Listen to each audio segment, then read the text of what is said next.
राजधानी नागपुर में जहां एक दिन पहले तक विधानमंडल का शीतकालीन अधिवेशन चल रहा था, आज भी आंदोलन की आग ठंडी नहीं हुई है। अधिवेशन समाप्त हो चुका है, लेकिन जनता की आवाज, उनके मुद्दे और उनका गुस्सा बरकरार है। मगर अब जब सभी नेता मुंबई लौट चुके हैं और विधान भवन के गलियारों में चुप्पी पसर गई है, तब भी सड़कों पर आंदोलनकारी संगठनों का स्पष्ट कहना है कि अधिवेशन में उन्हें केवल आश्वासन मिले हैं, ठोस कार्रवाई नहीं। सालों से लंबित मुद्दे जैसे कि अलग विदर्भ राज्य का एजेंडा, जिस पर सत्ताधारी दलों ने कभी हामी भरी थी, वह अब भी फाइलों में अटका हुआ है। उनका कहना है कि नेताओं ने सत्ता में आने से पहले किए गए वादों को भुला दिया है और जब तक उनकी मांगे पूरी नहीं होगी, उनका आंदोलन जारी रहेगा, चाहे विधानसभा सत्र चले या ना चले। जे अल्प काळात त्यांनी जे अधिवेशन घेतलेलं आहे त्याचा आमचा निषेध आहे। मी अरुण केदार जय विदर्भ पार्टीचा राष्ट्रीय अध्यक्ष आहे आणि आंदोलन समितीचाही अध्यक्ष आहोत। तर आम्ही हा निर्णय याच्यासाठी घेतला की यांनी जे विदर्भाचे प्रश्न होते ते एकही हाताळलेले नाही आणि अल्प काळात अधिवेशन घेऊन हे चालले गेले। आमचं मत आहे की यांच्यावर फौजदारी दावे करण्यात यावे, कारण की अधिवेशन हे 6 हप्त्याचं ठरलं होतं नागपूर कराराप्रमाणे। करारनामा जो असतो तो जर कोणी भंग केला तर त्याला शिक्षा दिली पाहिजे।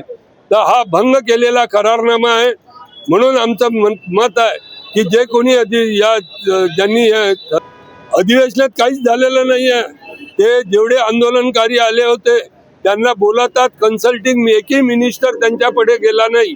त्यांनी टाळाटाळ केली आणि टाळाटाळ करून ते मुंबईला गेले। कुठेतरी आमचा महत्वाचं काम आहे। माझं असं मत आहे, जर यांचे महत्वाचे कामं असतील तर यांनी अधिवेशन का घ्यायचं? एक तर तुम्ही 6 हप्त्याचं 3 हप्ते केलं आणि 3 हप्त्याचं 5 दिवस केलं, त्याच्यापेक्षा न घेतलेलं बरं। करोडो रुपयाचा जनतेचा खर्च लागलेला आहे त्या अधिवेशनाच्या तयारीसाठी। सगळे लोक बोलावले, पोलीस बोलावली, आंदोलनकार्यांना खच्ची करण्यासाठी पोलीसचा वापर हे नेहमी करत असतात। नेहमी पोलीस आमची लढाई या शासनाबरोबर, पण आमची लढाई ऍक्च्युअल मध्ये पोलीस बरोबर होते, कारण की ते आम्हाला आमचे प्रश्न मांडू देत नाही।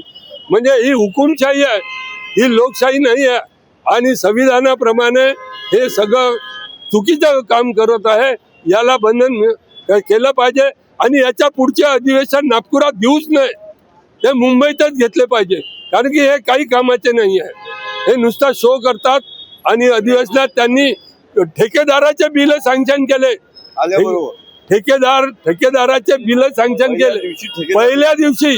म्हणजे ठेकेदार हा देशाचा नागरिक आहे आणि तो शेतकरी नाही आहे, ते विदर्भाचे आंदोलनकारी नाही, आदिवासी नाही, दलित नाही, हे यांच्या कोणाच्याच आदिवासीचा अतिक्रमण पट्टाधाऱ्यांसाठी त्यांच्यावर अतिक्रमण करण्यात आले आणि त्यांचाही मोर्चा असाच ठेचून देण्यात आलेला आहे। याचा मी जय विदर्भ पार्टीतर्फे व आंदोलन समितीतर्फे व शेतकरी संघटना शरद जोशी यांच्यातर्फे या कार्यक्रमाचा निषेध करतो आणि हे बोंबाबोंब आंदोलन मध्ये जे आमचे सहभागी आहे, निमजेजी, मुकेश माथुरकरजी, तुमचे सुनील चोखारेजी, हे सगळे जे नेते आहेत विदर्भाचे, हे सगळे नेते हे आंदोलन आज करत आहे।